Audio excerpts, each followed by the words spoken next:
Hola. En el fondo escuchamos. Bueno, bienvenidos a todas y todos. Bienvenidos a la sede de Crisol, la Asociación de Presos Políticos de Uruguay. Queremos agradecer a algunos, en particular como la doctora Susana Barruti, que nos acompaña. Recordamos que fue la única ministra de Defensa que consultó a Crisol cuando iban a darse algunos ascensos.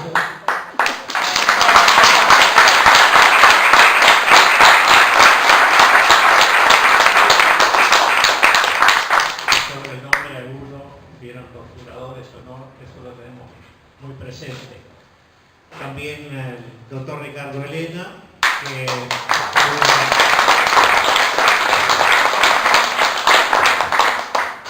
que escribió a pedido de Crisol aquella hojita sobre las secuelas de la prisión prolongada y la tortura, ¿no?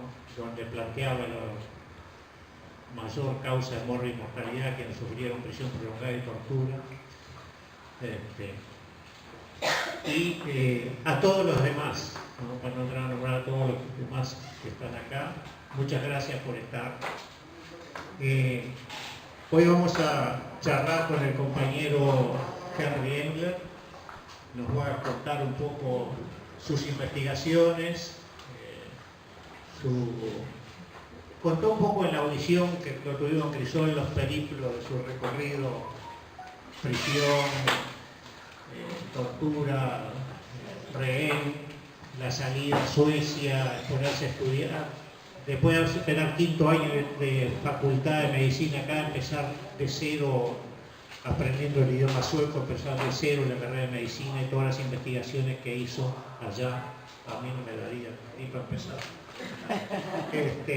Bienvenido, Henry. Estás en la casa de todos los compañeros y tenemos muchos compañeros acá deseosos de escuchar un poco tus investigaciones, principalmente porque estamos necesitando, como te decía la otra vez, que apurara con esas investigaciones.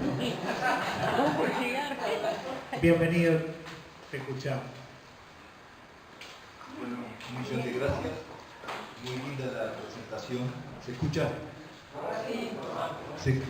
Tengo que hablar cerca del micrófono. Bueno, a mí me parece de que el anuncio decía charla libre. Estoy mirando acá a Susana a ver si le parece que está bien una charla libre. Me parece. Me parece bien. La cantidad de temas son amplios, hay muchos temas para los que se podría hablar y discutir. Yo había visto que en el anuncio decía CUDIM, y bueno, la parte esta de investigaciones, y después el mundo en que vivimos, que es muy interesante la pregunta porque se encadenan unas cosas con las otras. De los relatos sobre el CUDIM, yo pienso que hay mucha suerte en las cosas que fueron pasando, un encadenamiento de hechos que lleva a que sea posible hacer la inversión que se hizo en Uruguay, que yo pienso que se han dado de una forma bastante fortuita. Yo estaba con dudas de estudiar medicina, es la primera cosa. Yo tenía un empleo bueno, interesante, ayudaba a los refugiados, les conseguía viviendas y trabajo en fábricas cercanas a Uppsala, y era un trabajo muy interesante. Yo había pensado en la posibilidad de ver a ver si me podían reconocer los estudios de Uruguay, pero bueno, dijeron que no porque eran muy viejos y que ya no tenían valor. Yo había hecho hasta cuarto de medicina. Entonces, lo que se planteó fue la posibilidad de que yo comenzara de cero la carrera y con ayuda de mi compañera que está sentada allá.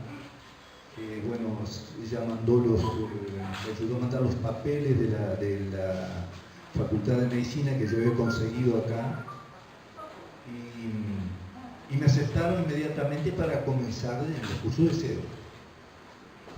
Entonces hice la carrera esa y bueno, son 7 años y medio para terminar como un médico legítimo. A los 5 años ya tenía, 5 años y medio tenía el título como médico, pero no legítimo, no podía escribir recetas. Pero bueno, todo ese tiempo creo que me ayudó también a conocer un poco el medio donde estaba. Y bueno, y después empecé a hacer la especialización. Yo pensaba ser neurólogo, pero me metí en programas de computación y hice un programa sobre el funcionamiento del cerebro que al profesor de neurología le pareció excelente y se empezó a vender ese programa junto con el libro de neurología que se usaba en Suecia. Entonces eso llevó a que un día de que en el centro PET de Uppsala, que hacía tomografía de emisión de positrones, el médico que estaba trabajando de parte de los neurólogos se fue a trabajar con el señor que le dieron el premio Nobel de Medicina por sus descubrimientos contra la enfermedad de Parkinson. Fue el que desarrolló la dopa para este tratamiento de la enfermedad. Y el puesto quedó libre y pensaron los neurólogos que como yo sabía de computación y la técnica PET era muy complicada con computadoras, que me fuera para ahí, como neurólogo de ellos, como representante de ellos. Bueno, y después mientras yo estaba trabajando allí, se vino la epidemia de la vaca loca en Inglaterra, y vino el pánico en Suecia porque pensaban de que empezaba en Inglaterra y se iba para Suecia, la enfermedad. Entonces no sabíamos cómo hacer el diagnóstico, cómo se puede diagnosticar la enfermedad, porque los priones no los veíamos ni se podían detectar. Estaba la hipótesis de que eran los priones que estaban envueltos en la enfermedad.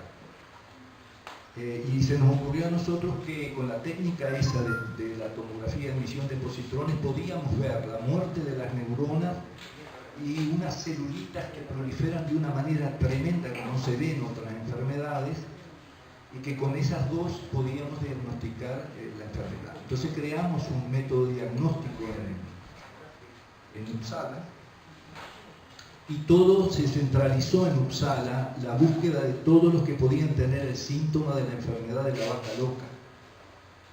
Entonces lo mandaban al centro nuestro y le hacíamos los exámenes.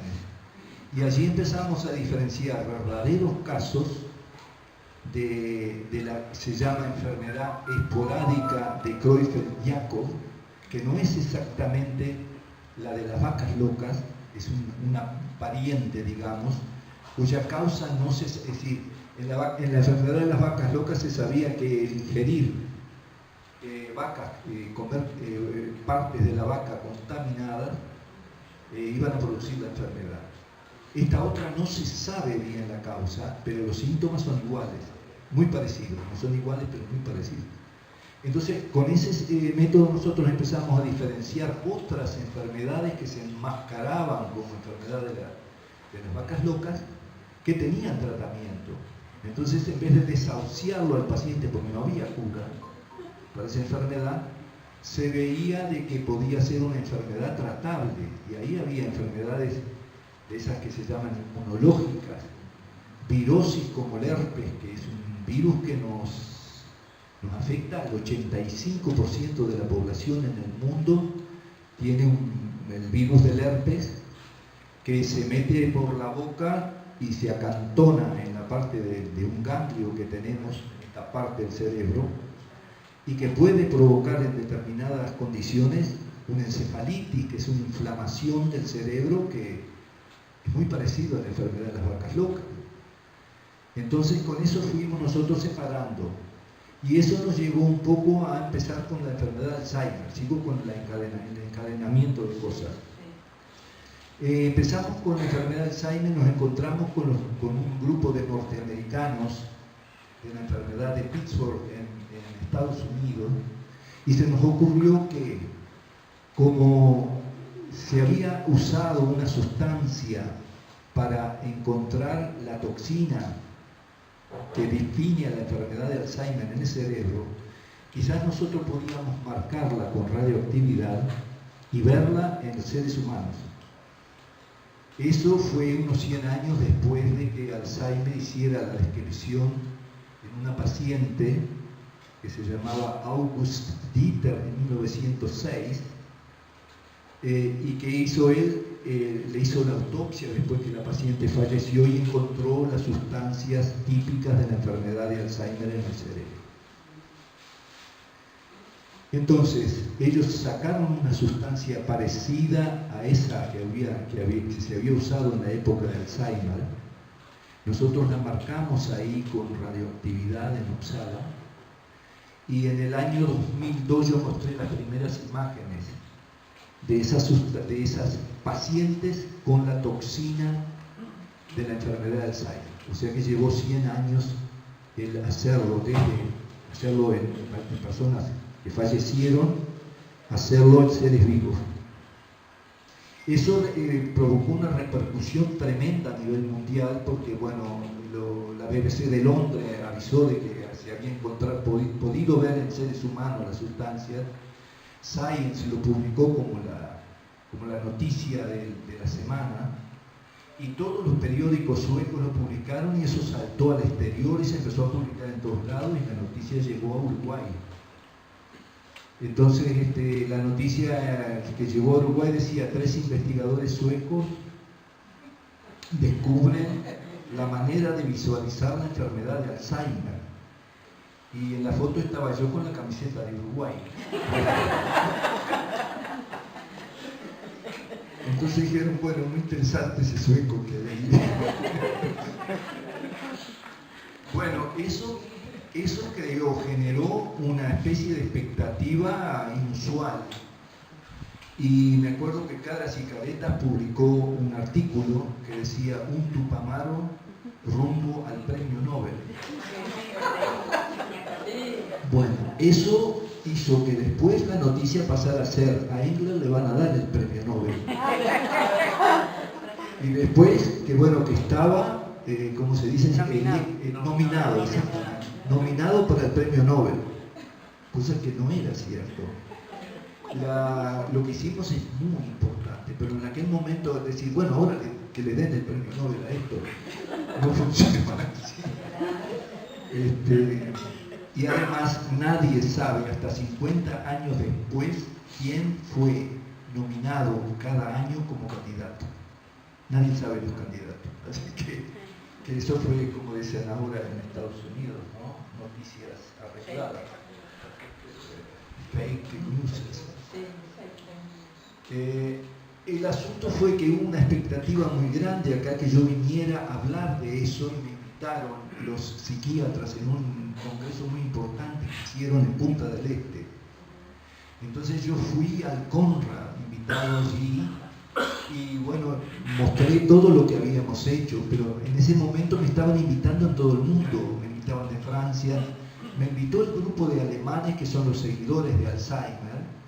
Estaba el que se casó con la nieta de Alzheimer en ese grupo, Maurer se llama, que fue el que encontró toda la información sobre la enfermedad de Alzheimer. No podían encontrar la descripción porque se habían equivocado en el año y habían puesto la historia de esta señora que se describe en un año equivocado. Pero Maurer, este señor, lo encontró, y ahí, bueno, empezó toda la parte esta de los relatos sobre Alzheimer. Pero esto hizo de que hubiera mucho interés por la técnica en Uruguay también. Y entonces, bueno, empezamos con proyectos que fueron, al principio eran proyectos de lo más extraño, porque pensamos, yo hablé con Guillermo Diguero, porque en el 2000, eso fue en el 2004, en el 2005 me vuelven a invitar, y cuando yo estoy en el hotel, me vienen a buscar porque se va a firmar el acuerdo con el Hospital Pasteur. Entonces estaba Ricardo Berlich, y estaba Diguero, estaba el rector de la universidad, y ahí yo me puse a conversar con Diguero y le dije: ¿no podemos hacer algo parecido a lo que se hizo con el Pasteur para traer la técnica? Y él me dijo, sí, deberían conseguir un país como Francia, que tenga recursos, y meter a la universidad o del lugar, no importa en qué parte del mundo, y con eso ver como hay deudas de gobierno a gobierno, y Uruguay tiene deudas de gobierno con determinados países, a ver si no se puede canjear la deuda para hacer un edificio que en vez de pagar la deuda, se pague un edificio.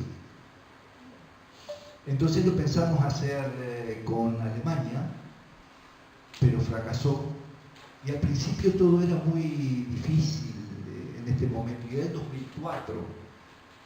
Y bueno, cuando yo andaba con el plan todos me miraban medio raro, ¿no? Porque, bueno, y al final, bueno, resumiendo, conseguí mucho apoyo de parte de Pepe Mujica, de Marita Muñoz y de Jorge Lepra. El apoyo de ellos fue de este tipo, me decían, mirá, Henry, vos movete, y si conseguís cosas, nos llamás, sea sábado, domingo, lo que sea, y nosotros dejamos todo lo que estamos haciendo y vamos a una reunión si vos querés con fulano, con fulano, con sultano. Al final conseguimos, Pepe Mujica, Marita y Lepra y yo conseguimos una reunión con Astori, que bueno, ahí Astori pisaba fuerte, ¿no? Porque nos recibió ahí en el escritorio y bueno, escuchó los planes estos de a ver cómo podíamos hacer. Y de los muchos planes porque al principio cuando yo planteé esto me dijeron, mirá, las arcas de Uruguay están vacías, así que plata para un proyecto de esto no hay. Y al poco tiempo de estar al frente, vinieron y me dijeron, mirá que empieza a haber plata. Y un día me mandó decir, Marita, mirá que hay $3 millones que se pueden dar para el proyecto. Bueno, y yo empecé a juntar gente de acá, de Uruguay, y empezamos a trabajar primero habíamos empezado con apoyo del proyecto de las Naciones Unidas, para que yo hiciera todo el plan y eso, y pagaron una secretaria y me daban una parte a mí para que trabajáramos edificando ese plan. Así que recibimos apoyo de ellos, que fue idea esto de Ricardo Erlich también. Bueno, pero cuando recibimos ese dinero nos tiramos al agua y dijimos, bueno, vamos a empezar. Y empezamos. Y empezamos un poco a contrapelo y en determinado momento se necesitaba más dinero. Entonces yo fui a hablar con Marita y me dijo, Marita, no hay más dinero, Jaime. No hay más. Bueno, y bueno, esto lo estábamos viendo la otra vez, lo que es la prensa también, ¿no? Porque me había invitado Cotelo a un programa a las 8 de la mañana. Y yo había decidido ir al Banco República a pedir un préstamo. Entonces Cotelo me preguntó sobre las ideas estas, y bueno, yo le conté todo el plan, el centro y esto. Y a las 11 me fui al Banco República y me recibió Caloya en el Banco República. Y me senté ahí en esos bancos enormes, que uno queda chiquitito ahí. Y me dice Caloya, no me diga nada, ¿eh? ¿Cómo que no le diga nada? Yo le decía a usted para que viene y todo. Y le digo, pues yo le vengo a pedir $20 millones. Sí, ya lo sé, si lo escuché en el programa. Y me dice, ese es el tipo de proyecto que necesita este país. Así que se lo vamos a dar. Bueno, el problema era que no se sabía quién iba a ser la garantía. Y al final empezaron a averiguar y la garantía iba a ser la Corporación Nacional para el Desarrollo. Y me dijeron, la Corporación Nacional para el Desarrollo tiene mala fama, de mala pagadora. Y es la peor garantía, pero es la única que tenemos en la mano. Así que, como se dice, la renta que van a tener que pagar va a ser muy alta, porque la garantía no es buena. No teníamos otra chance, así que dijimos, bueno, y nos dijeron, bueno, los 3 primeros años ustedes no pagan, después tienen que pagar todo. Bueno, lo que pasó después, cuando pasaron los 3 años, fue que poder seguir. Entonces recibimos de parte del Ministerio de Economía, en el cual Borchardt jugó un papel fundamental, nos querían prestar 8 millones de dólares.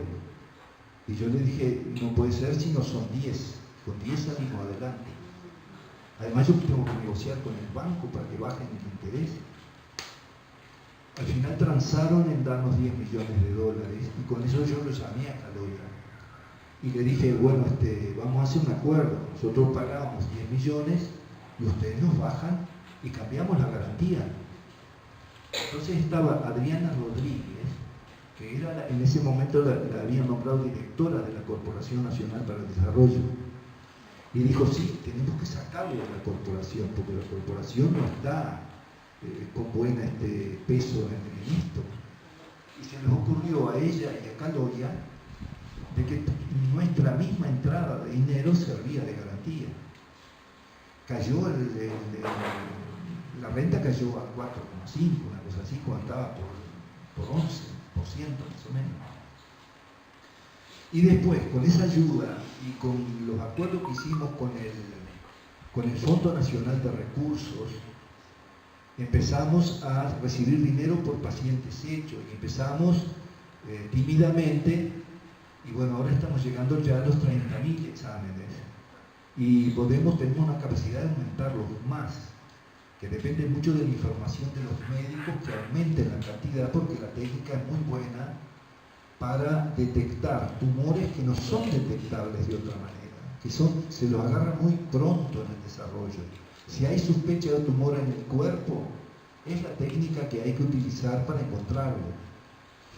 Bueno, y un poco la historia es de hechos afortunados que se van encadenando uno tras del otro. Entonces, la parte esa de fortuna, suerte y personas juega un papel que uno no se pone a pensar en eso y ha jugado un papel clave.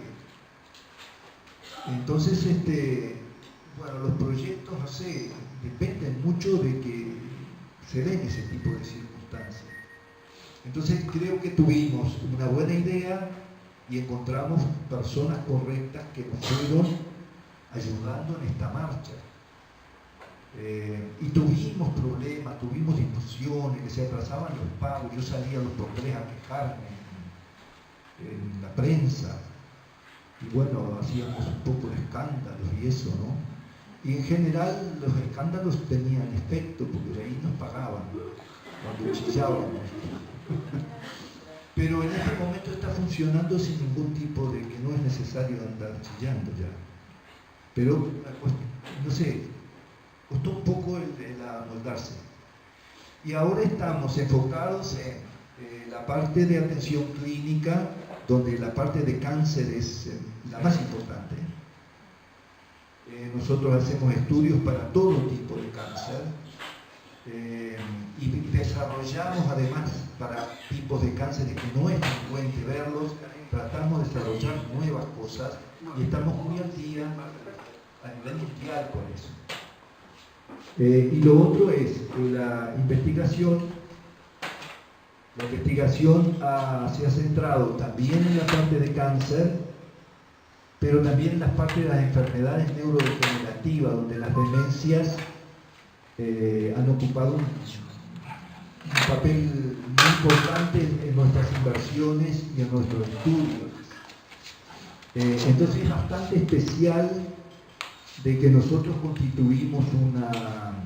creamos un piso de investigación donde cultivamos células normales y células cancerosas, y estudiamos cómo se comportan, pero tenemos también pequeños animales que son ratones. Ahí son ratones que no tienen defensa contra las enfermedades. Entonces esos ratones especiales tienen que estar en condiciones que no pueden ver ni acercarse a una bacteria.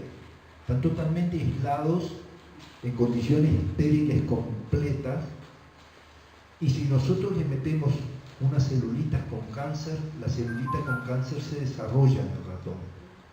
No lo invade pero sí le queda un pequeño tumor al cual nosotros podemos estudiar, y ese tumor es un tumor humano. O sea que estamos viendo el tumor de un ser humano que vive en un pequeño animalito.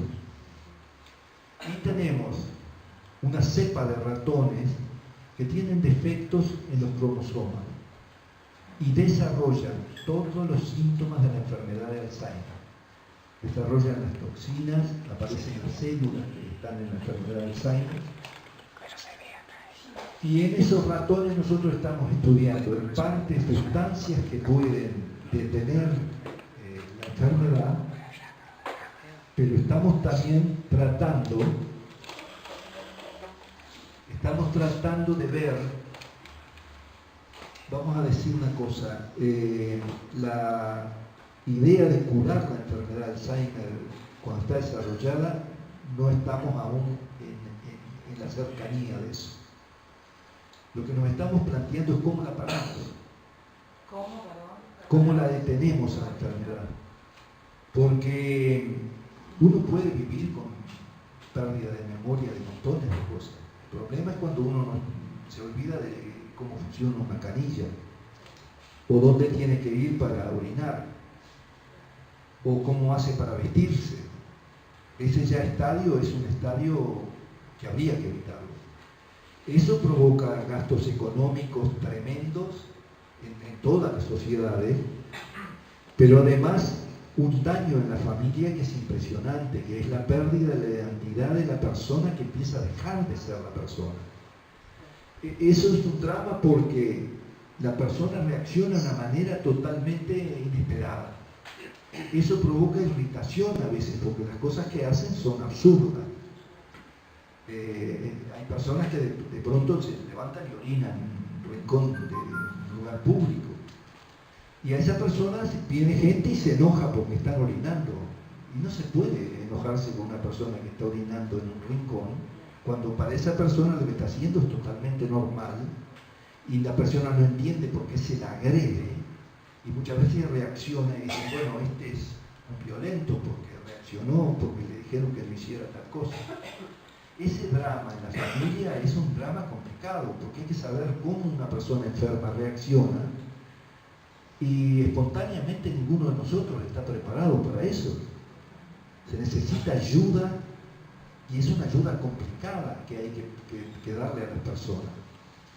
Entonces, el hecho de poder detener la enfermedad para nosotros es la clave de que no progrese la enfermedad, hacer el diagnóstico y frenarla. Entonces, nosotros estamos estudiando nuestras células y nuestros ratoncitos como un primer paso de encontrar qué es lo que mata a las neuronas de nuestro cerebro. Acá viene lo que decías ahí en el anuncio, el mundo en que estamos viviendo. Hay montones de cosas que estamos haciendo tremendamente mal. Nosotros pensábamos ya de que había enfermedades que no habían sido descritas antes en la historia, que aparecen descritas bastante hace poco para los que tenemos alguna edad. Y entonces se decía, bueno, pero la gente se moría antes, y entonces no existía la enfermedad de Alzheimer. Yo estaba mirando en el año 1900, en Alemania había cerca de 4 millones de personas mayores de 65 años. Yo calculo que cuando Alzheimer por primera vez hizo una descripción de la enfermedad, había 250.000 enfermos con Alzheimer en Alemania. Debería haber habido. Entonces, ¿por qué esa lentitud en aquel comienzo?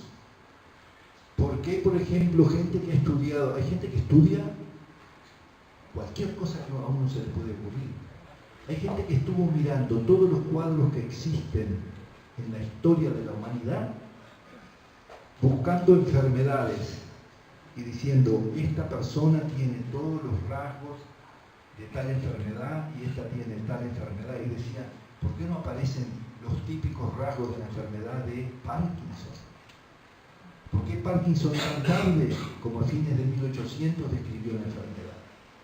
Nosotros empezamos a hacer una especie de asociación entre enfermedades neurodegenerativas y el industrialismo. Empezamos a pensar qué vínculo puede acá, porque era un poco la sospecha. Los resultados de las últimas investigaciones son demoledoras, ¿sí? Porque ahora tenemos ciudades súper contaminadas.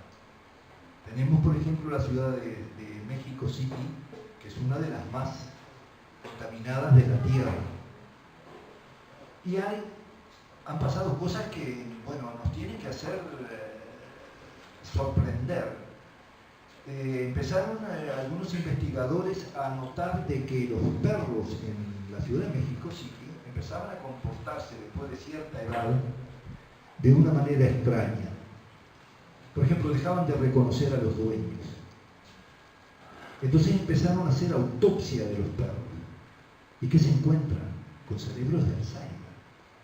Los perros tienen los mismos cambios que tienen las personas con Alzheimer. Entonces fueron un paso más allá y dijeron, bueno, miren lo que hicieron. Consiguieron de que se los autorizara a hacer autopsias de personas menores de 40 años que habían muerto por causas de accidentes, enfermedades que nada tenían que ver con el cerebro. Hicieron 203 autopsias y el 99,5% de personas por debajo de 40 años tenían cambios compatibles con la enfermedad de Alzheimer en la Ciudad de México City. Encontraron un niño de 11 meses con comienzo de cambios en el cerebro. Y esto es algo que tenemos que ver porque las partículas de la combustión de los gases, no importa qué tipo de combustión, la mayor parte de las combustiones produce lo que se llaman micropartículas, que les llaman PM2,5. Eso es una, en inglés, particulate matter, es una división de la materia muy pequeñita, que está por debajo de 2,5 nanómetros, es más chiquita que una bacteria. Esas partículas tienen la mala propiedad de meterse por el nervio olfatorio que tenemos. El nervio olfatorio está pegado al cerebro, es una gran debilidad que tenemos, lo deberíamos tener lejísimos del cerebro. Y por allí se difunde al cerebro y de esa zona va tomando el resto del cerebro. Nosotros, con esto que encontramos por primera vez la toxina, estamos viendo que sigue la ruta esa, la distribución de la toxina. Para nosotros son muy fuertes los argumentos estos que están viniendo y que condicen con las investigaciones que estamos llevando adelante. Hicieron en Canadá, en Toronto, 256.000 personas que habían muerto y que les diagnosticaron por la autopsia la enfermedad de Alzheimer. Se fijaron dónde vivían las personas y la relación del nivel de estas personas que tenían Alzheimer estaba relacionada con el tránsito de la calle. Las calles más transitadas tenían el mayor número de personas con Alzheimer. El drama sigue porque las partículas pueden entrar además por la vía digestiva, erosionar el intestino nuestro, que es una línea muy importante de defensa, y una vez que erosionan, ¿con quién se encuentran? Y con los nervios del intestino. Y de la misma manera que hacen así, entran en el cerebro, pueden ir del intestino hacia la médula y de la médula al cerebro. Y esta es la hipótesis que científicos de mucho peso han planteado, que la enfermedad de Parkinson está asociada, uno de los más grandes, que es Brack, un alemán, él decía, tiene que ser priones que entran. Priones como lo de la enfermedad de la vaca loca. Ahora se está planteando que estas partículas se comportan como priones. Tiene una posibilidad. ¿Por qué? Porque además hacen agregar a esa toxina de la enfermedad. Entonces, estamos viendo que la contaminación, ese aumento que tenemos de la enfermedad de Alzheimer, porque se dice que vivimos más, y aumenta además con la edad. Nosotros consideramos que está directamente relacionado en su 80-90% con la contaminación. Tenemos además la enfermedad de Alzheimer que es hereditaria, es un 10% de todos los casos de Alzheimer. Pero tenemos que ver, porque eso pasa de que la enfermedad aparece antes, que la enfermedad que aparece en personas que 65 años, el 8% de la población tiene Alzheimer. Y se plantea que cuando se llega a 90 años creció el porcentaje ya de una manera. Susana, te estoy mirando y viste que los que no están contaminados. Estoy entrando en pánico. Bueno, viste que ya llega al 50%, pero a los 90 años uno sí y el otro no. Entonces, viste que de nuestro proceso normal de envejecimiento, siempre nos planteamos, ¿por qué tenemos que envejecernos? Y tiene que haber, yo escuchaba el diagnóstico de demencia senil. Senil significa que estás veterano, viejo. Pero estar viejo significa estar demente. Eso es lo que no cerraba en la idea. Es decir, es parte de la condena que tenemos, que nos ponemos viejos y nos vamos a quedar dementes. A mí esa idea nunca me entró en la cabeza. Por eso nunca hablo de demencia senil, porque no la entiendo. La demencia puede ser de tipo Alzheimer o de otra sustancia que se va produciendo en el cerebro, que se llama tau. Y después tenemos otra sustancia que se forma en el cerebro, que se llama alfa-sinucleína, que está envuelta en la enfermedad de Parkinson y en otra demencia, que se llama enfermedad de cuerpos de Lewy. Otro lugar donde se acumulan sustancias que no deberían estar ahí, que se van acumulando. Entonces, yo diría que más que interesante lo que digo es alarmante. Es alarmante porque nos tiene que implicar empezar a ver qué hacemos para no seguir en el tren que estamos. Porque la tendencia ha sido, nos amontonamos en ciudades hasta que seamos 25 o 30 millones de personas, tenemos millones de autos, tenemos ómnibus, el rozamiento de la cubierta contra el asfalto es otro factor de formación de partículas. Es como si todos estamos fumando de una manera enloquecida, pero fumamos cuántos puros, no puros, lo contrario, cada día. Nos fumamos los impuros todos los días.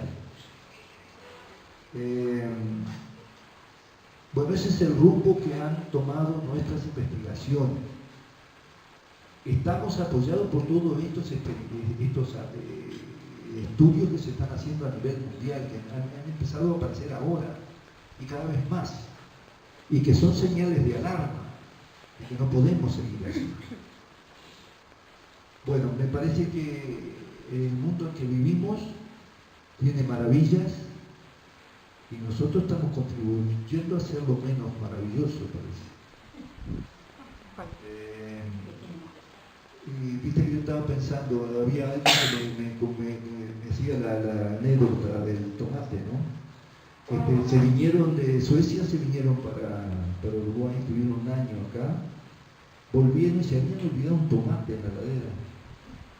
Y abrieron la heladera y el tomate estaba campante. ¿Qué tenía el tomate? Porque viste que con la globalización, que están viajando la fruta que viene al lado y una vez no tiene una manchita. Pero ahora como lo que tiene gusano, ¿viste? Saco el gusano y me la como. Porque digo, si el gusano la come es porque se puede comer. Ahora, viste que estamos con un dilema, porque estamos haciendo eso, estamos metiendo, después está el asunto de la soja, bueno, vamos a meterle a la soja. Ahora se nos viene la cianobacteria, que comparado con lo que estoy hablando son una risa, pobre cianobacteria. Pero después, ¿qué comemos? ¿Qué tomamos?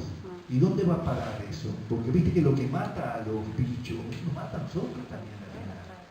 Y las dosis y todo eso. Aguantamos un poco más, pero tampoco somos indestructibles. Entonces, bueno, eso era un poco la parte del mundo en que vivimos. ¿Y estás viendo la salida? A mí me parece, viste, que las salidas, pues, yo puedo, sería bueno que opináramos acá. Me parece que ideas se nos ocurren. Además, viste, de ver qué pasa con los coches, viste, porque ahora, bueno, empiezan los coches eléctricos. Eso va a solucionar el problema de la combustión, no sé cuántos años, porque valen oro los coches esos. Siguen las cubiertas contra el asfalto, que van a seguir embromándonos. Viste que, no sé, yo miro los trolls, los rastros de los troles que hay, y digo, estaban evolucionados en esa época, que tenían los trolebuses, ¿no? Porque ellos seguramente, viste, como tenían la vía eléctrica arriba y andaban por rieles, bueno, algo de metal habría, pero compararlo con ahora, con lo que está pasando ahora, ¿no? Pero ¿qué se puede hacer? Yo pienso que hay una serie de cosas, pero algunas son menos practicables que otras. A mí me parece que, ¿cómo se hace para cambiar el hecho de que nos amontonemos de esta manera en las ciudades? ¿Por qué no podemos recuperar el campo? ¿Por qué no podemos cultivar cosas y organizarnos de una manera que digamos, bueno, no necesito meterle el famoso DDT, ¿te acordás? Wow. Aquello era el terror. Y decimos, bueno, antes no contaminábamos tanto, pero imagínate lo que usábamos para los mosquitos. No es hora de empezar a... porque viste que tiene que haber un razonamiento sobre eso. Y hay una discordancia mundial de gente que piensa que esto es un barullo simplemente. Imagínate si le preguntara al señor Trump lo que te va a decir, ¿no? Bueno, cuélguenlo a Héctor por ahí que no sabe lo que dice, que acá no se contamina nada. Viste que hay un proceso de, yo pienso, difundir esto, es muy importante. Para nosotros que estamos veteranos, bueno, difícil ahora. Y los que vienen, ¿viste? Ese es el asunto, ¿no? Porque todo lo que lleve a reducción, ¿viste? De la parte de combustión, y eso debería ser una exigencia. Ahora en Europa están prohibiendo los diésel, los están sacando de circulación. Estábamos ahí en España y veíamos que los coches diésel no van a circular más. No pueden entrar en Barcelona, en las ciudades así. ¿Qué va a pasar con los otros también, ¿viste? Con los otros coches? La parte esa de control de la cantidad de polución que hay en el aire, ¿no? Porque eso es una manera, y me parece importante, de tratar de controlar todo ese tipo de cosas, que la ciencia se encargue de tratar de eliminar la parte esa. ¿Y a ustedes se les ocurren algunas ideas? Seguir incentivando los molinos de viento. Sí. Me parece precioso. Por eso está bien, sí. Además, Y la energía solar también, ¿viste? Es algo muy yo importante. pienso que hay que difundir el conocimiento de esto, ¿no? Sí. En esta línea que desde luego apreciamos, que tú trataste de hacer explicaciones. No. Explicaciones para que nosotros lo entendamos, pero hay que comunicarlo porque... Nos escuchamos un poco. No seas tímida, dale. Nunca me puedo quedar callada. Pasan los años y es lo mismo. Debe haber alguna toxina por ahí también. No, yo decía que para mí ha sido muy importante escucharte decir todas estas cosas que todos tendríamos que conocer. Así que me parece que había que empezar por difundirlo, por tratar de interesar además a algunos de los investigadores científicos allí en el... Bueno, tú conoces más que yo eso. Pero me parece que incluso no solo a los científicos, sino a las personas comunes y corrientes como nosotros acá, que también podemos tomar nuestras actitudes individuales para ponernos más en serio contra esa contaminación, ¿no? Porque yo no sé, tenemos la suerte que ahora vivimos más años, pero no tiene sentido vivir más años si la calidad de vida no lo acompaña, y entonces ¿para qué? Eso era todo. La pregunta clave, lo clave, Él y después le pasaste. Bueno, buenas tardes para todo el mundo, pese a que haber llegado tarde, nunca es tarde cuando hay tiempo. Bueno, y efectivamente, haber escuchado estas últimas palabras de mis compañeros, la verdad que forzosamente nos obliga a pensar, a hacer un esfuerzo. Pero bueno, esto tiene que venir de la mano de posiciones tanto del pueblo como de los gobiernos, más que nada de los pueblos, que son los que empujan a los gobiernos a seguir ese rumbo de conocimientos, de influencias en los menores. No solamente ese problema, sino que hay muchos problemas desde el punto de vista del mal vivir, como podríamos decir, después de haber escuchado estas palabras, de los pueblos hoy en día. El mal vivir porque se mueren de hambre, se mueren de enfermedad muy joven. Hoy mismo he visto en la televisión, casualmente, un hombre que tenía 23 años y ya tenía características de viejo de 80 y 90 años. No sé en qué país era. Una enfermedad que lo trajo con un disparate. Pero ese posicionamiento que debemos tener todo el mundo, de cambios, porque esto sí que es revolución, de cambios y de apoyo en serio, digamos, a todas las personalidades que... Las órdenes para poder hacer un planteo a los compañeros del Departamento de Educación Rural para que puedan tener una charla directa o lo que sea para eso. La difusión en la educación, como decía la compañera, es fundamental. Allí atrás, No, atrás tuyo.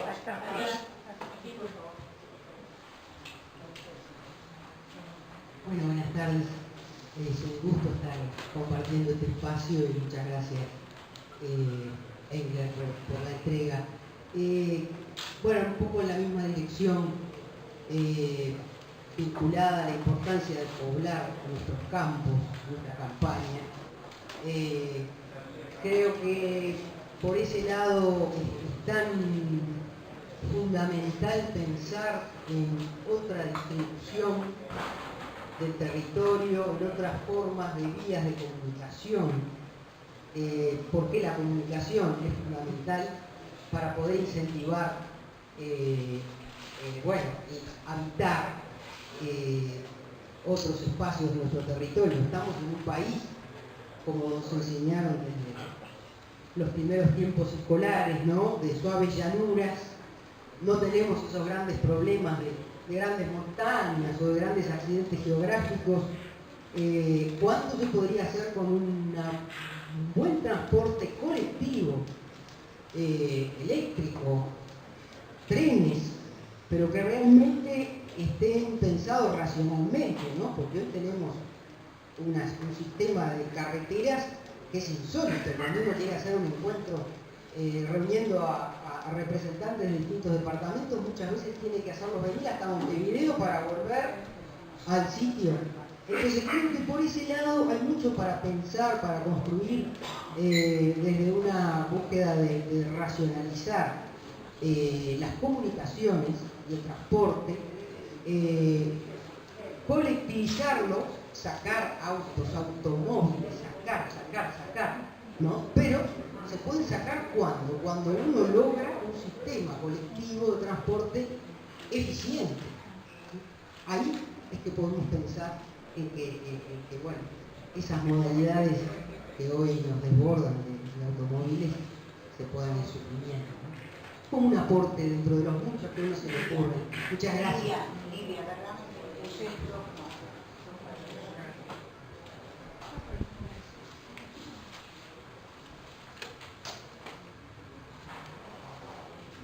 Bueno, yo ahora voy a hacer algunas preguntitas. En primer lugar, más allá de todo lo que nos ha hablado el compañero, yo creo que podemos cuidar todo el medio ambiente. Pienso que dentro de nuestras posibilidades, cada uno de los que estamos acá lo hacemos. Con la basura, con la quintita, con las cositas, eso lo hacemos. Ahora bien, ¿cómo hacemos para que nos tiren bombas? ¿Cómo hacemos para que no invadan? ¿Cómo hacemos para que las armas desaparezcan y aparezca un mundo nuevo? ¿Cómo hacemos con todo eso? Eso es lo que yo pienso, porque pienso lo que ha sido, lo que es el Medio Oriente, pienso lo que es hoy América Latina, pienso todo, como decía el compañero, lo que es Trump planteando todo lo que está planteando, los alrededores nuestros. ¿Cómo hacemos? Ese es uno. Por otro lado, voy a decir algo más chiquito y más personal. ¿Cómo hacemos lo que salimos con rayas personales de la cárcel para estar un poquito mejor? Porque después de tantos años de haber salido, en mi caso, y un día me encontré que al compañero le pasaba lo mismo, porque estuve en una charla en el MUME, sigo con grandes pesadillas, con grandes que me corren, cada tanto aparece todo el tema de lo que viví en la tortura. ¿Cómo hacemos las rayas personales que tenemos para poder cuidarnos un poquito mejor? ¿Cómo hacemos todos los compañeros que están acá y las compañeras con cosas directas, sencillas, simples, para que nosotros podamos cuidarnos todos los días un poquito mejor? Bueno, me parecen que son temas muy interesantes estos. Quizás empiezo por un poco con el orden que teníamos. La pregunta era estrés. Yo diría, el concepto que estamos desarrollando de comprensión de la enfermedad de Alzheimer, por ejemplo, la mayoritaria de las demencias, es que yo definiría que es como una escalera al sótano que tiene varios escalones. Este sería el de la contaminación, el primer escalón que nos deja más abajo para que si aparece algún otro factor se pueda desencadenar la enfermedad. La que estamos planteando es que esa toxina al principio no es toxina. Cuando aparecen estas pequeñas partículas volantes que se difuminan, la propia neurona fabrica una sustancia que es la primera de esta amiloide que se llama, muy pequeñita, que tiene un poder antioxidante y que trata de frenar la enfermedad. Si eso sigue y sigue y sigue, se empiezan a agregar las partículas y esas partículas empiezan a ser agresivas contra el propio cerebro. Si uno está en ese escalón, de pronto aparece un virus, de esos o una bacteria, de esas que pueden tener influencia, una gripe, y ya nos agarró un escalón más abajo y nos hace bajar otro escalón más. Yo considero que el estrés es otro de los escalones. El estrés continuo, sostenido, no es bueno para el cerebro. No es bueno para el cerebro. Yo pensaba, alguien que decía, bueno, cuando una liebre ve que viene el cazador, que anda con el rifle, le viene un estrés espantoso y se pone quietita para que no la vea y produce adrenalina, adrenalina, adrenalina, y cuando el cazador se fue, sale corriendo, aunque no tenga ya necesidad de salir corriendo, y corre, corre, corre hasta que quemó la adrenalina. Entonces, claro, la adrenalina no le hace daño, pero nosotros estamos en estreses donde no compensamos el estrés y lo seguimos absorbiendo, y absorbiendo, y absorbiendo. Por lo tanto, no es un factor fantástico el estrés. Yo pienso que tenemos mucha tolerancia nosotros a estrés, pero que ya cuando, digamos que si podemos haber descendido a algún escalón, evitar el estrés. Tenemos que evitarlo el estrés. Porque es un factor más en esta suma que puedes ir bajando la escalera. Quiero hacer una pregunta. Sí. ¿Tuvo algo que ver el bebé en todo este trabajo que tú hiciste después que han descrito? ¿Cuál trabajo? Todo esto, desde que fuiste a Suecia hiciste... Bueno, tiene mucho que ver con ideas sobre qué es lo importante en el individuo y qué es lo menos importante.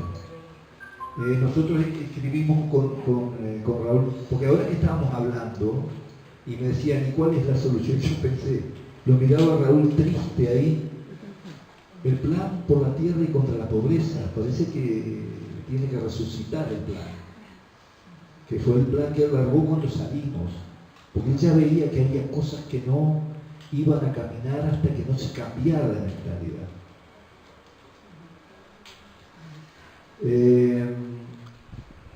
Voy a seguir con el asunto de la información. Les voy a contar medio rapidito. Hay una doctora química que se llama Rosario Odino. Odino.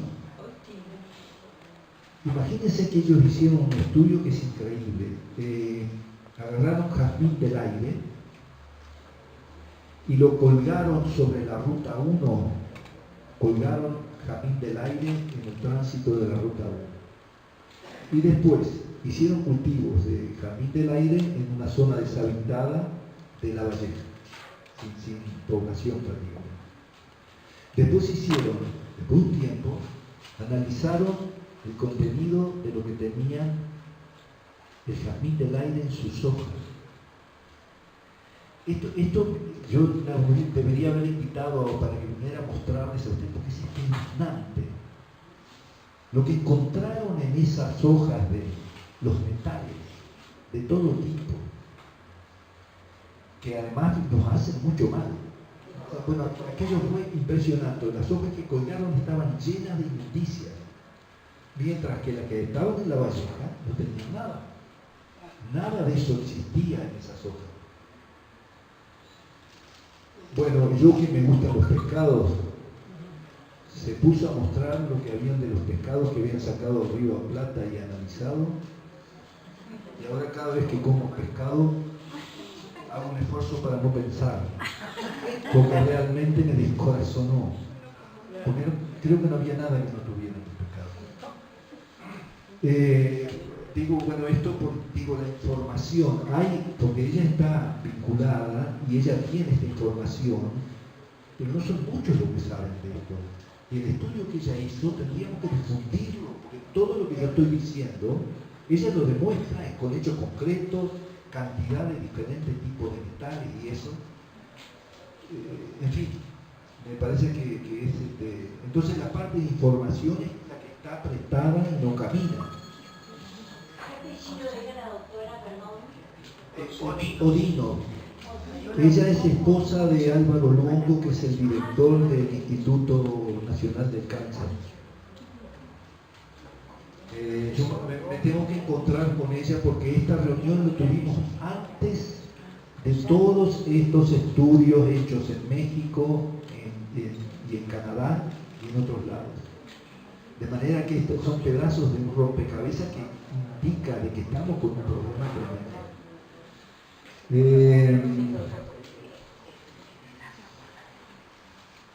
Bueno, tú lo que decías de las... sí, de que cómo se invierten los recursos en el mundo. Esta es la locura también, porque para armas siempre hay impuestos y se va la plata para las armas. Después todo lo demás es caro y difícil de hacer, si la gente se está muriendo de hambre, no hay dinero. Pero ¿cómo se cambia esa mentalidad? Bueno, ahí me parece que las discusiones que teníamos con Raúl juegan su rol, porque nosotros veíamos de que,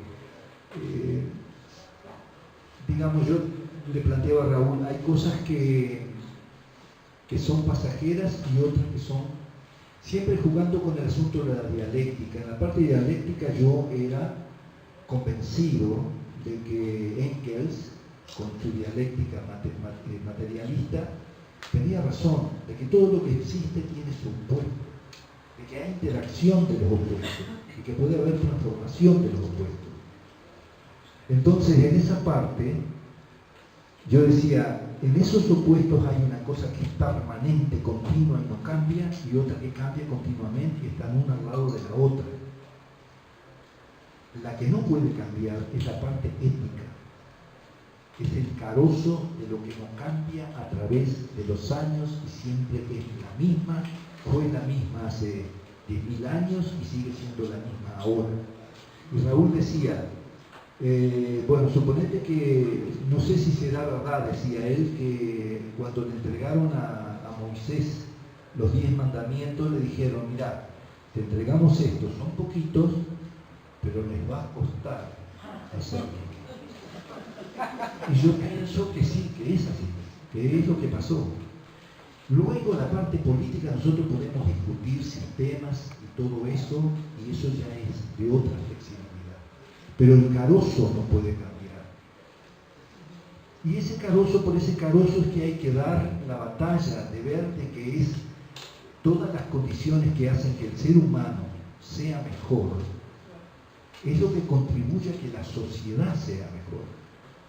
Yo planteaba, yo no sé si Raúl hubiera estado de acuerdo conmigo con esto, pero esta idea viene de Albert Einstein, que yo la tomé un poco, la desarrollé. Él decía que nosotros estamos, en el cerebro nuestro, tenemos dos polos de vuelta, que son contrarios, el egoísmo y la solidaridad. Einstein decía, el egoísmo es imprescindible para que el ser humano sobreviva como individuo. Y la solidaridad es imprescindible para que el ser humano sobreviva como ser social y la sociedad. De la batalla entre el egoísmo y la solidaridad sale la sociedad que tengamos. Entonces uno se pone a pensar, ¿cómo puede ser que un tipo como Bolsonaro, que empieza a hablar de las dictaduras militares tan bárbaras, que mataron poco, que tendrían que haber matado más, no solo torturar, que hay que matar también? Ese señor se lleva un montón de votos de la gente. ¿Qué piensa la gente? Que están en situación de riesgo, que su vida peligra porque hay demasiada delincuente, entonces que maten a todos y yo me garantizo mi individualidad y me quedo contentísimo. Y la parte social no tiene cero valor. En esa lucha de equilibrio se produce un péndulo que va de que la sociedad ahora se está yendo totalmente para el lado del individuo, del individualismo más feroz, y que va a terminar esa una reacción que va a llevar el péndulo para el otro lado. En general los péndulos son exagerados, se van demasiado por un lado, se van demasiado por el otro. Pero esa batalla es inacabable y la vamos a seguir teniendo. Yo llegué a la conclusión, ustedes pueden total desacuerdo conmigo, por esto es una conclusión mía. No vamos a poder llegar al socialismo. No vamos a poder. Porque si pudiéramos llegar, deberíamos liquidar el egoísmo y tenemos que liquidar esa razón que da a la estructura de nuestro cerebro de que también tenemos como seres individuales que tener pensamientos individuales. Pero ¿cuál es la solución? Es la lucha continua hacia el socialismo. Es llevar el péndulo a la parte social Y una de las mejores fórmulas es el ir mejorando nosotros mismos continuamente. Y eso es un planteo que no es de pronto marxista, pero yo no creo ni en el principio ni en el fin. Me parece que son inventos nuestros. Pienso que como pensábamos que la Tierra era plana, no podíamos imaginar que uno estuviera en la parte de abajo de la Tierra, arriba y abajo. Arriba y abajo no existe. No hay principio ni fin. Y no hay principio ni fin tampoco. Yo veía eso de la teoría del Big Bang. Algún día explotó. ¿Por qué no algún día? Siempre teoría religiosa. Hay cosas que explotan y otras que se contraen. En fin, esa parte filosófica. Me parece que había una pregunta que era la tuya, que decía, ¿qué hacer con nuestras rayas? Bueno, le voy a preguntar a mi compañera, ya grito mucho de noche y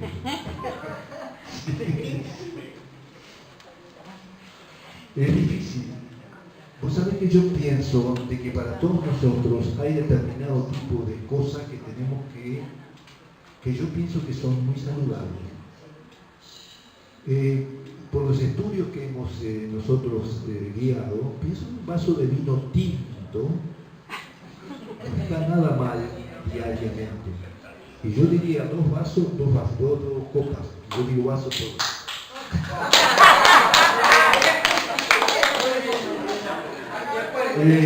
¿Sabes que el asunto que nosotros estuvimos estudiando la sustancia que hay en el vino, que es el resveratrol? En el vino tinto, resveratrol se llama. Es un potentísimo antioxidante que se ha planteado ya, se ha visto que mejora la circulación del cerebro. Mejora también la circulación del corazón. Y que nosotros decíamos, bueno, viste que el vino tiene entre 12 y 15% de alcohol. El alcohol es malo porque es para usar por afuera del cuerpo, y no adentro. Pero la cantidad de alcohol que hay en el vino hace que el resveratrol pueda acceder más fácil a los órganos y llega más fácil. Es como el vehículo. Entonces, bueno, yo pienso de que no está nada mal tomarse un par de copas de vino, porque ayuda. A veces me tomo 3. Trato de controlarme, de no tomar. La cerveza no tiene resveratrol. No es, mira, el asunto es que el whisky es solo alcohol. Tiene sus cosas, pero tiene como 40-50% de alcohol. Igual que el ron, igual que todo. Los destilados, la cerveza no tiene resveratrol, ¿viste? Hay algunos que la recomiendan y eso, pero nosotros sabemos que esa sustancia del vino no está tanto en el vino blanco ni en el rosado, sino en el vino tinto. Bueno, aparentemente el tanat es uno de los que tiene mucho resveratrol, sí. Pero está también en el Cabernet, está en el Syrah, está en la mayor parte de los vinos del Priorat, los vinos de Rodolfo, en el Malbec, sí. Digo, bueno, pero viste que eso es otro, una cuestión de gustos y de cosas. Pero después está todo el problema de las actividades. El aislamiento es una de las claves para rápidamente deteriorarse. En la edad nuestra tenemos que tener presente. Los contactos son muy importantes, las actividades, la creatividad. Yo creo que estamos todos los que miro por acá, Azucena, aprender un idioma de repente. Claro. ¿Viste? Comprar esos puzzles que tienen 1000 pedazos, No te escucho. los rompecabezas, Sí. eso que sean divertidos, ¿viste? Eso ayuda a desestresarse, que estábamos hablando, desestresarse con eso, y te estimula partes del cerebro que no están muy activas. Bueno, El ejercicio. Yo pinto. Sí, me parece fantástico. Yo voy a la Unitres, que es sensacional. Bueno, pero viste que entonces aquí lo que tenemos que el tratar, humor sería muy bueno. tenemos acá una psicóloga que quiere decir alguna cosa. ¿Es el micrófono? Bueno, mientras venís buscando, bueno, actividades que las tenemos que hacer, que seguir haciendo, aprender algo, hacer manualidades, y son divertidas, y desestresarse con eso. Está bien si uno no se estresa demasiado. Hoy tuve una discusión y agarré un estrés espantoso. Debí tratar de evitar esas discusiones. Buenas noches. Yo quería recordar esa conversación porque yo me acuerdo cuando le hice la pregunta y fue cuando Henry Engler habló de su libro, El Círculo, y cuando se presentó la película. Y a mí me parecía en aquel momento que el poder hablar, el poder dar testimonio de todo lo que les había ocurrido, como lo hacía Henry, además con esa creatividad, pues ayudaba, ¿no? Y también me parecía que también ayudaba en qué medida la sociedad podía recibir ese testimonio y justamente, bueno, condenar a los que habían infligido tantos tormentos y poder justamente encontrar un lenguaje, un texto para poder compartir. Muchas gracias. Bueno, un poco eso, digo que podemos, viste que la actitud que hay a nivel mundial, alguien decía, hay personas que a los 50 años dicen, ay, estoy empezando a quedar viejo. Entonces empiezan a moverse un poco más lento, empiezan a dejar de hacer determinado tipo de cosas porque están muy viejos. Llegan a los 60 y ya lo han logrado, ya están viejos. Entonces no tenemos que hacer un estudio para ver si podemos ser más viejos. Yo me acuerdo que cuando tenía 40 años allá en Suecia, que iba a empezar a estudiar medicina con 42, y me sentía viejo, porque estaba rodeado de Ulises, ¿viste? Que iba, yo decía, era el abuelito de la clase. Y decía, soy tan viejo y voy a empezar a estudiar de vuelta. Después cuando empecé a ver las fotos mías, con 42, y digo, y este pibe, mirá lo que era yo. Y ya me estaba haciendo el viejo. No tenemos que hacer ese ejercicio de empezar a sentirnos que ya estamos viejos. No está bien. Que Lucien Sebes, el filósofo francés marxista, decía que para estar siempre joven hay que estar siempre aprendiendo algo nuevo. Eso es clave, sí. Sí. Es como y disfrutar de eso, hacer un disfrute. Yo no sé que no sé nada. Sí. Bueno, me parece que es importante bueno, esta reunión me parece genial. Porque es muy estimulante, aunque las noticias no son muy buenas, es mala noticia. Y lo de la contaminación.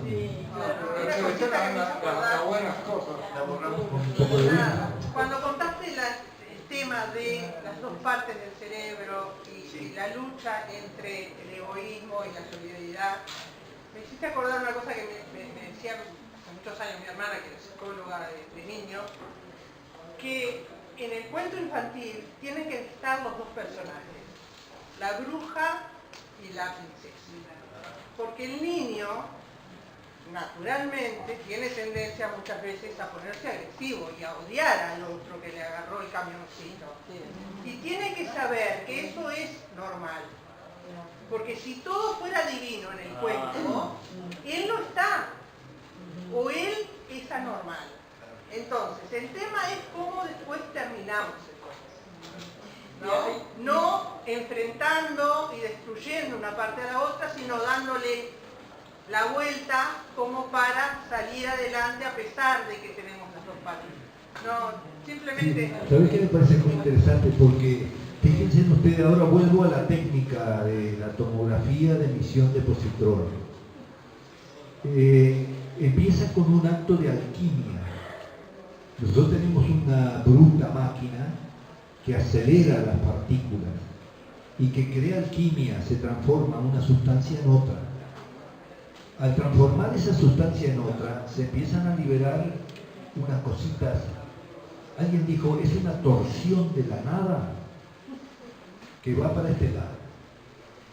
Después ustedes conocen muy bien al electrón, que es una torsión de la nada, pero va para aquel lado. Cuando esa sustancia que nosotros tenemos que larga esa torsión de este lado, muy rápido choca con una de aquellas que está del otro lado, su opuesto. Es positrón contra el negatrón. El negatrón es el electrón, pero se llaman positrón y negatrón. Cuando chocan, generan luz. Y esa luz sale en 180 grados y nosotros la capturamos en cristales.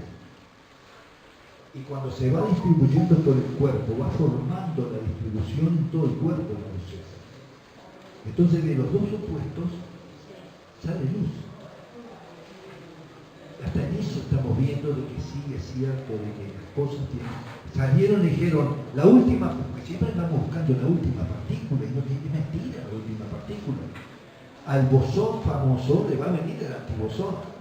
Y después va a venir el componente dual del antibosón y del bosón. Y eso no tiene final. No tiene final. Bueno, me decías algo. Es hora de ir a comer. No puedo, me estoy manejando.